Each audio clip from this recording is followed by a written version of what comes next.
Bom, senhores, muito bem. Vamos falar agora de alguns temas bastante desafiadores na neurologia, e entre eles a gente vai falar de cefaleias. Cefaleia, claro, diante da complexidade do tema, da variação, da quantidade de comorbidades relacionadas à cefaleia, é um tema bastante desafiador. Então vamos tentar classificar de alguma forma, vamos tentar organizar para que a gente consiga compreender melhor e tentar seguir uma linha tanto de diagnóstico como de tratamento, para que a gente não perca a linha de raciocínio em patologia tão difícil de levar na prática clínica. Muito bem. As cefaleias, de uma forma geral, cefaleias crônicas, elas podem ser divididas em primárias e secundárias. A grande principal diferença das cefaleias primárias e secundárias é que, de uma forma geral, a cefaleia primária, a gente consegue fazer o diagnóstico diferencial sem a necessidade de exame complementar. Então você consegue, basicamente, com anamnese e exame físico, chegar a um diagnóstico. Então aí a gente vai falar de algumas, uma das mais frequentes, então a cefaleia tensional, bastante frequente na nossa prática clínica. A seguir a gente tem as enxaquecas e por último a gente vai falar das cefaleias insalvas. Do ponto de vista de cefaleias secundárias, a gente tem então aí a hipertensão intracraniana benigna ou pseudotumor cerebral.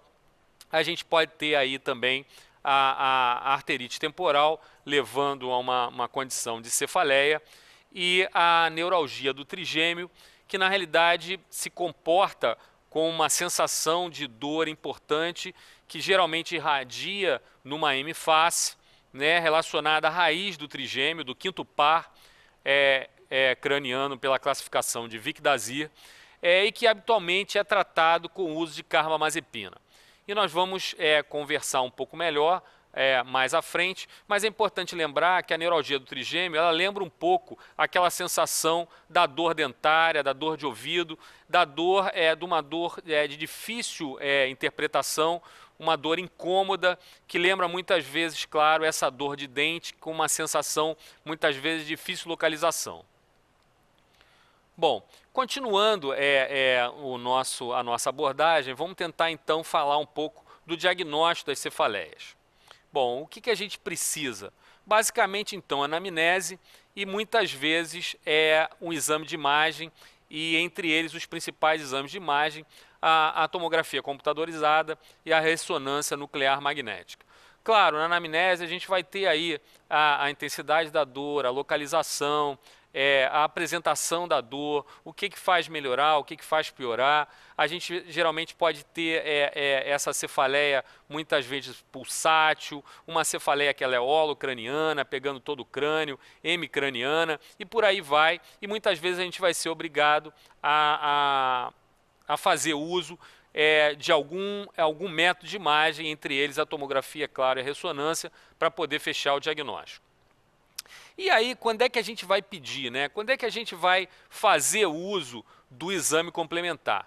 Claro, o exame complementar, como a gente já falou das cefaleias primárias, a gente basicamente está ali na anamnese e não vê muita necessidade, já que você basicamente está conseguindo fechar o diagnóstico, fechar o quadro clínico, e você já está separando um pouco de alguma gravidade. Quando você busca mais exame complementar ou mais alguma coisa na prática clínica, além do exame físico, é porque você tem algum tipo de sinal de alarme. E aí a pergunta, quando pedir? Quando você tem algum tipo de alarme. E aí quais seriam esses sinais de alarme?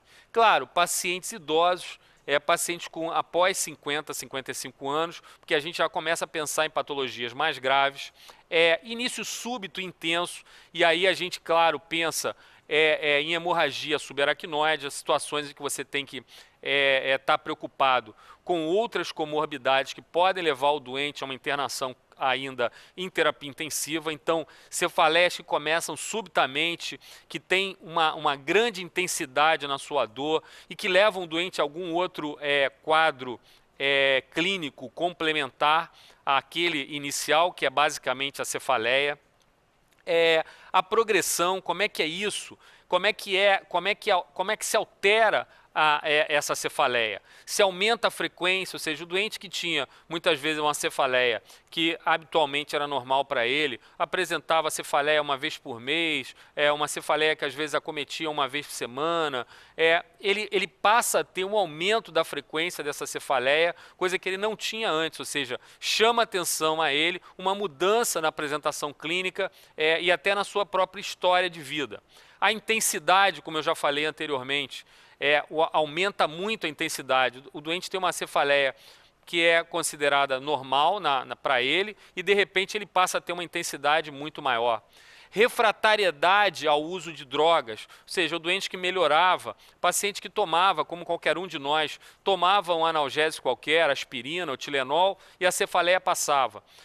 Ele passa a tomar a medicação em maior frequência e não tem alívio dessa dor. Então ele está refratário. Então isso chama atenção para nós de que pode haver algo mais grave.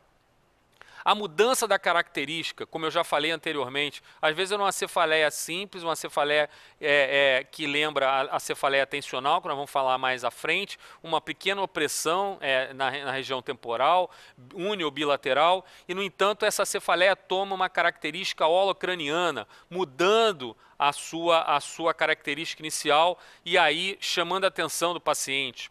Outra coisa que a gente pode encontrar é alguma alteração neurológica acompanhando. O doente apresentar uma hemiplegia, por exemplo, o doente apresentar uma amaurose, uma alteração qualquer relacionada à cefaleia, que não o habitual, que é apenas a dor de cabeça.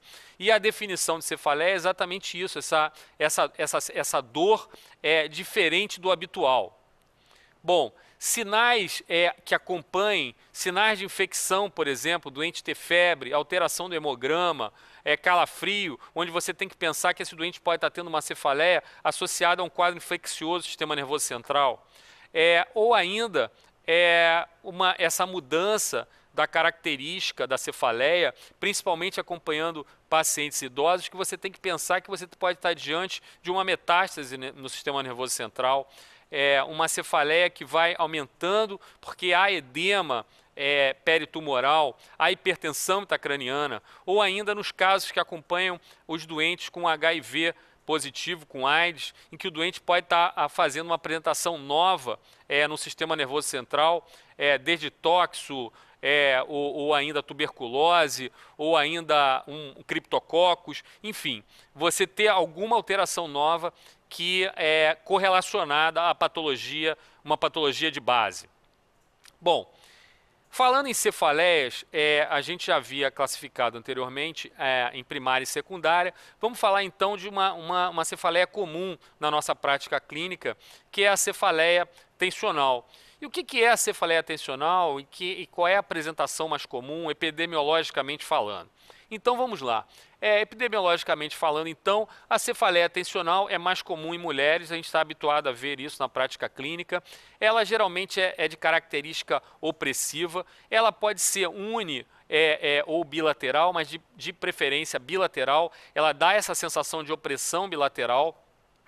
A intensidade é leve a moderada. E como é que a gente classifica isso? A gente classifica com o despertar, ou seja, ou ela incomoda o sono, ou ainda se ela interfere em alguma outra atividade, nas atividades do dia a dia. Ou seja, é aquela cefaleia que você está, enfim, estudando, você está trabalhando e, no entanto, você tem a dor de cabeça, mas você consegue suportar.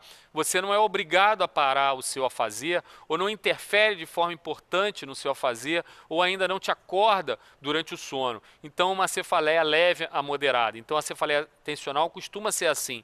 Você suporta durante o trabalho, chega em casa com cefaleia, e aí você vai aí fazer uso do seu analgésico, porque é uma cefaleia que já é habituê no seu dia a dia. Geralmente uma cefaleia que dura horas, pode até durar alguns dias, mas uma cefaleia que tem essas características que a gente falou anteriormente. E quais são os fatores principais e qual é o fator principal desencadeante da cefaleia tensional?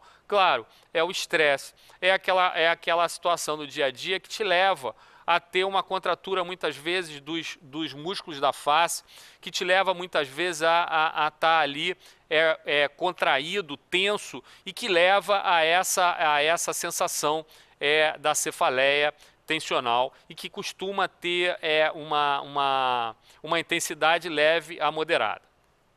Bom, qual é o tratamento então habitual da cefaleia tensional, do tratamento agudo da cefaleia tensional? Então, na prática clínica, muitas vezes as pessoas acabam fazendo uso de analgésicos, ou então costumam fazer uso desses comprimidos que tem mais de um analgésico associado, às vezes associado à cafeína. Mas não é a melhor opção.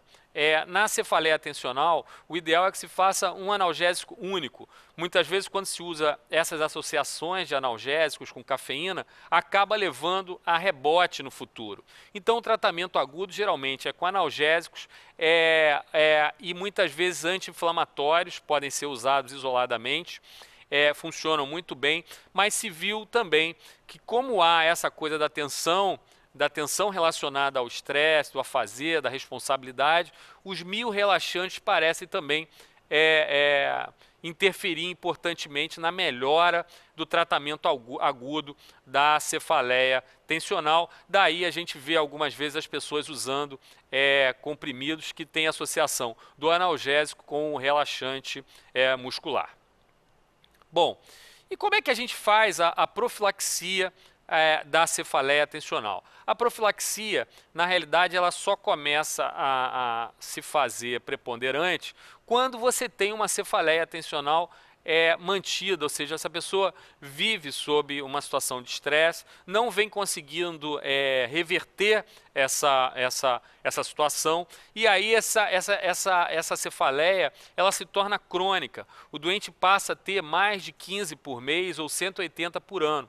E aí se faz necessário então uma abordagem com drogas que interfiram nessa situação de estresse. E aí então estaria indicado o uso de amitriptilina 10 mg ao deitar. Então o uso de amitriptilina ao deitar 10 mg nos quadros em que essa cefaleia tensional se torna crônica e tem uma apresentação, uma frequência nesses níveis acima de 15 por mês ou 180 por ano.